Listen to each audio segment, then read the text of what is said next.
Sila saya tisu saya. Ayan guys, kumakain na sila, sabay-sabay na sila. Wala ka. Kaon na. Chicken. Sige na, kaon na, kaon na. Kaon na no. Sige na. Ay man. Yung kinain ko nila ay man ni Aren Hindi pa ako. is yung tik-tik na kanin. Pakita ko po sa inyo. Ay man na. Ayan o. Ito yung biyanan ko. Si Aren naman, konting tik-tik at saka konting kanin Aral ka dyan lang. na humay. Apa kan sa. Cikaw.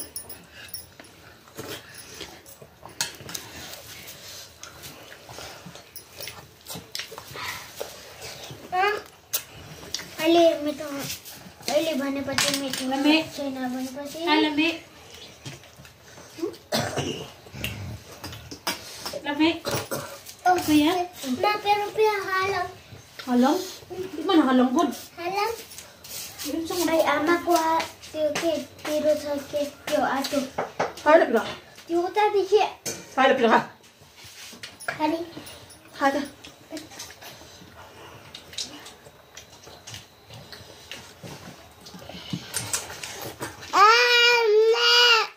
Bye. Tanong. Ama. Ay.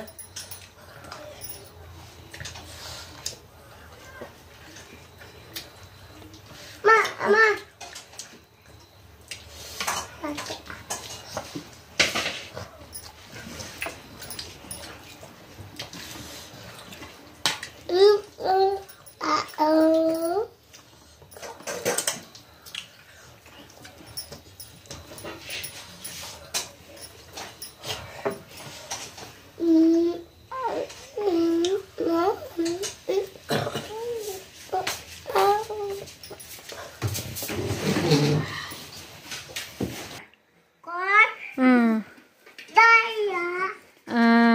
Umbrella. Umbrella. Payong.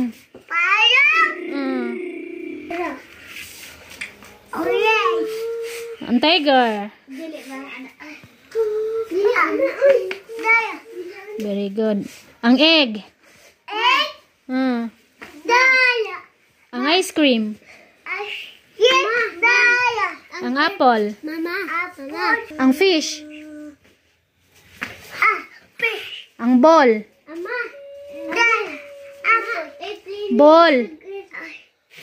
Ball. Ball. Mom. Asa ang chicken? Hmm. Chicken manok. Oh. Ang cat. Asa ang cat? Cat. Pagdali.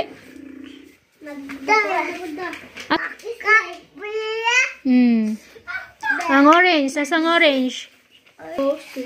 Queen. Okay, very good. Go.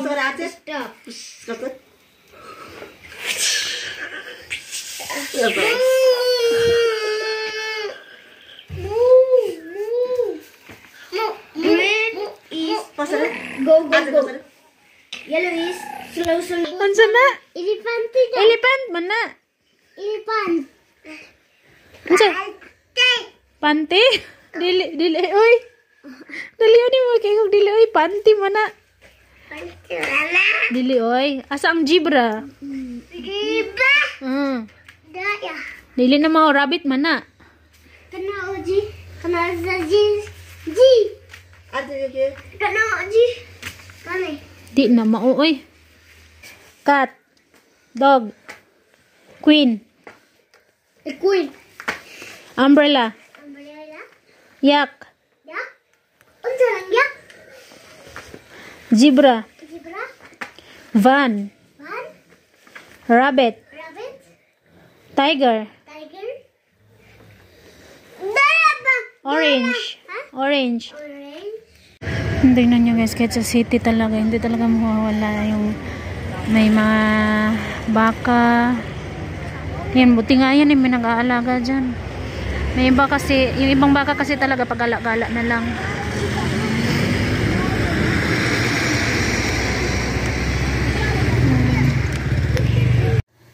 Hi Hi guys, good morning. Welcome back to my channel. So yun guys, papakita ko sa inyo yung ating nabili kahapon. So kahapon pumunta ako doon sa actually dito sa amin guys, dati may parang, alam niyo yung parang 7-Eleven. Dati meron akong inaanuhan dito sa pangalawang palengke namin. Pero nung ano ko dito sa pagbalik namin dito sa Nepales, wala na. Ano na, ang dami nang pinagbago din talaga dito. Is yung dating pinupuntahan ko na market is ano na siya ngayon, pagamutan na siya ngayon. So wala na ako masyado nakikita na parang mga 7-Eleven, mga ganun market, mga ganun ba. Wala. Kung sa pupunta ka talaga doon sa pinaka-city namin, meron doon. May, mga ilan din, siguro 5 or 6. Pero yung iba is maliit masyado, tapos yung iba malaki, pero hindi gaano kalaki, yung sakto lang. So doon ako pumunta kahapon, sinamahan ako ni Jano at si RJ yung kasama ko kahapon.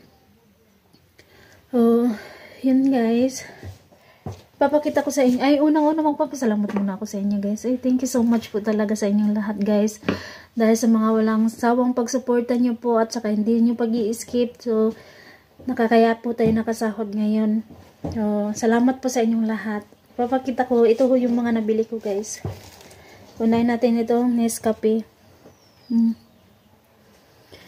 Kung dati 200 plus lang to, ngayon ano na siya, 345 na siya.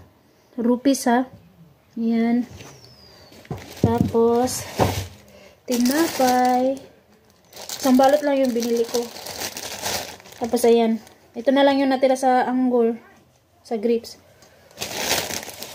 Yung binili ko is half kilo, hapon yung binili ko. Tapos ito 2, para siyang panipuri. Pipituhin mo lang to, mantika, tapos yun na yun.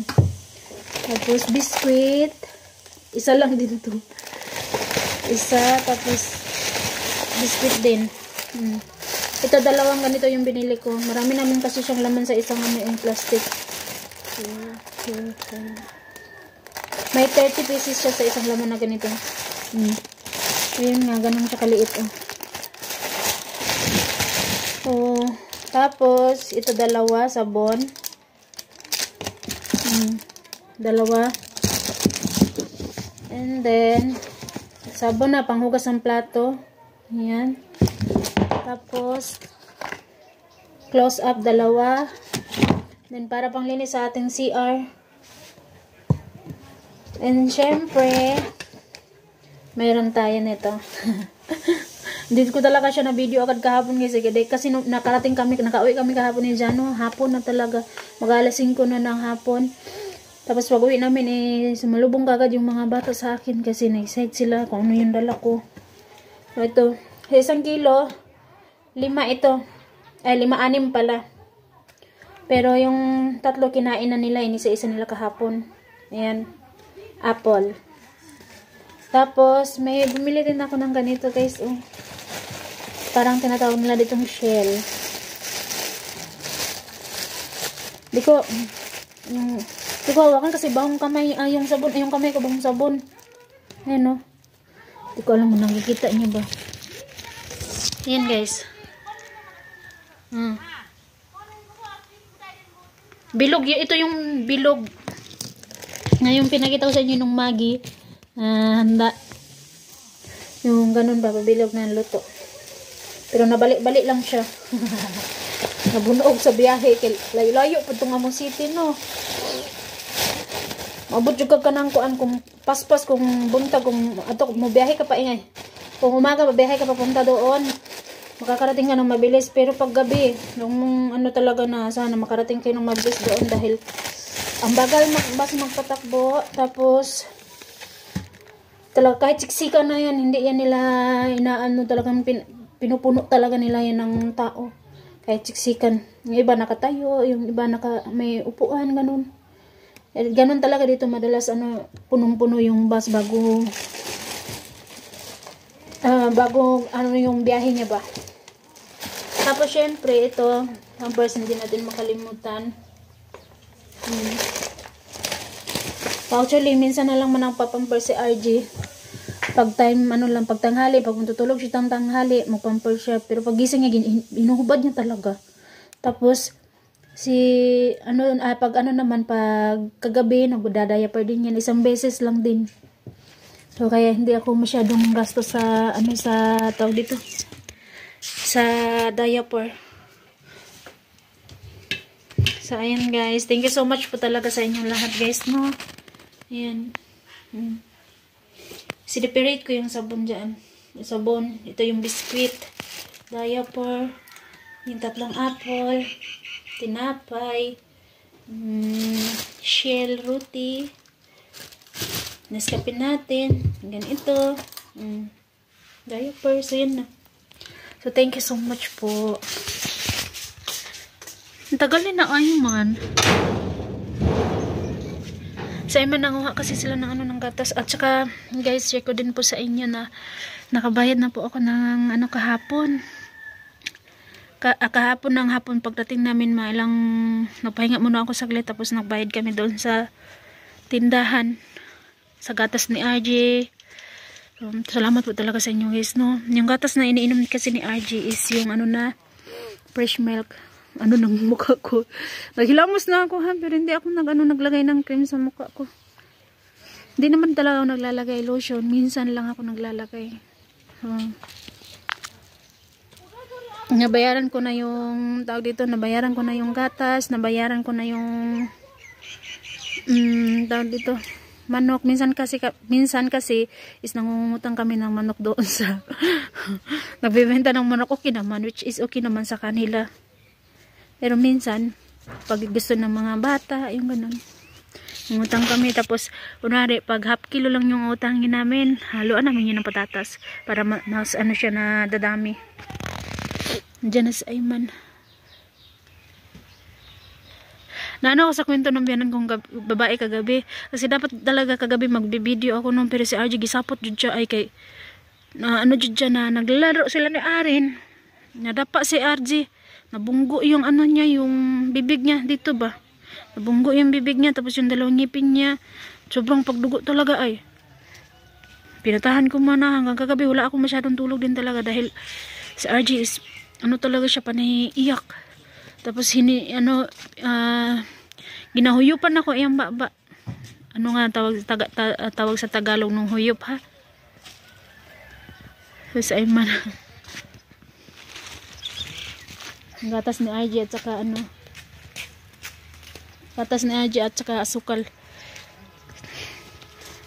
Hinuyupan ako ayang baba kay sige jud siya gihilak ba, sige jud siya reklamo na sakit kaayo jud, sakit jud kaayo siya guys, no, kay nagdugo jud siya niya, iyang ipon medyo ni uyog-uyog gamay ba.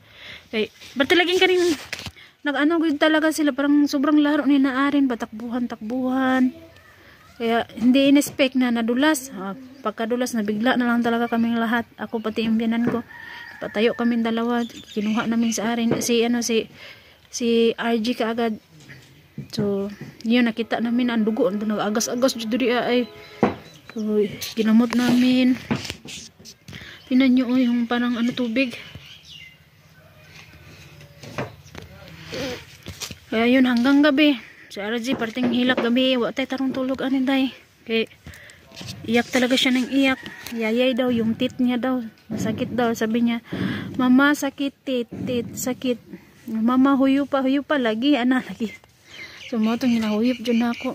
Which is Arin nagsorry naman talaga. Hindi naman din sinadya yun ni Arin kasi sila naman dalawa naglalaro, no. Nagsorry tapos hinag niya na si RG. Kaya yun. Disgrasya jud ba, no. Salamat po talaga sa inyo guys. At kagabi, habang patulog na kami, pumasok yung biyanan ko doon sa kwarto namin. Tinignan niya kami. Tapos si Arin kasi tinignan niya kasi si Arin hindi tumabi sa pagtulog sa kanya. Tumabi siya sa amin. Si Arin talaga guys is minsan sabihan kong babae yan natutulog kasama niya. Si Ayman naman hindi, sa amin talaga yan. Kami talaga yung tatlo. Si Arin, dyan lang yan, sasaglit lang siya. Minsan, sasaglit lang siya mahiga kasama yung biyanan kong babae. Tapos, tatayo na yung magugulat na lang, nasa tabi mo na ulit. Yakap-yakap niya, niyayakap ka na niya, mahilig kasi yan si Arin sa akin. Yan, alam mo yung, pag magkatabi kayo, maghag-hag kami dalawa. Ganun ba? So, kagabi pumunta, malis na naman siya. Pag nagsawa na siya doon sa biyanan ko, pupunta talaga siya diyan sa akin. Hindi, yung biyanan ko, pumunta doon sa kwarto namin, tinanong niya, bakit ka bumalik dito? Bakit, ayaw matulog katabi ko? Sabi niya. Kaya hindi, kay mama muna ako, sabi niya sa akin. Sabi niya sa biyanan ko ng ganon. Sige, dyan ka na lang muna matulog ha, sabi niya ganon. Tapos, ganito sa akin ang biyanan kong babae. Sabi niya sa akin, wala ka ba naririnig kagabi? Naririnig na na may kumalabog sa taas ng bahay, tapos may parang naglalakad, may parang kumalabog na alam mo yung naglalakad na malaking paa. Narinig mo talaga? Ako wala naman ako narinig dito sa kwarto namin. Tahimik naman yung kwarto namin, which is pag yung mga, alam niyo naman dito sa amin na yung paggabi is maririnig mo yung ungol ng mga aso, yung fox, ganun ba. Yun lang yung mga maririnig ko. Sabi niya sa kabilang kwarto kasi iba kasi although naman talaga guys, no, simula nung pag-uwi namin dito, medyo sa kabilang kwarto talaga is kakaiba talaga siya guys. Parang may mararamdaman ka talagang iba. Kaya ayun, pininto niya sa akin na ganun nga. So sabi ko, natatakot ka? So oo, natatakot ako. So, kung natatakot ka, doon ka na lang sa may sofa matulog. Ganyan. Sabi ko, hindi, malamig kasi dyan, doon na lang ako. Mag-isa siya na doon mag-isa. So, tinanong niya ako, bakit ikaw hindi ka ba natatakot? Basta andito lang ako sa loob ng kwarto, hindi ako natatakot. Basta, wag ka lang lumabas. Pag may kumalabog sa labas or may naglalakad, wag ka lang lumabas. Kasi yung meron ko kasi, pag gusto niya umihi, lalabas talaga yan. Sabi ko, pag gusto mo umihi, wag ka nang lumabas. May CR naman dyan, wag ka nang lumabas. Kaya naririnig ko talaga yan. Alam mo naman ako, pag may marinig akong kalabog is magising talaga ako, at saka mahirap na ako makatulog. At saka yung, alam niyo naman yung pinto namin is zero yung pinto natin day. Kaya kung sino man yung magbabalak na pumasok or mag-open ng pinto, maririnig talaga natin yan. Sinabihan ko siya na wag kang magbukas kung gusto mo mangihi. Dito ra ka sa CR, ayaw na gawas kay delikado gabiin na. Ko sa iya ha. Sa ni ana na siya, wala man kuning gawas, usahay ra ko magawas kanang mangluwa ko. Yung ana na bud siya. Basta ayaw na gawas kuan kay unsa kay delikado jud no. Labi na diri ang daghan jud mga kaning marijuana guys no. Ano talaga yung marijuana dito? Yung mga binata, sabi niya, imposible may magabi na mga alas 11 or alas 12 may naglalakad, yung ganun. Sabi ko, hindi natin alam kasi dito naman kasi talaga is marami naman. Minsan nga dyan sa likod ng bahay namin sa unahan yung tinataniman namin ng mustard may may mga nagtatambay nga pag dadaan ka dyan papasok sa school ni Arin no, may makikita ka na mga plastic ng mga noodles, kasi dito talaga yung noodles talaga dito is kinakain nila yan na hilaw.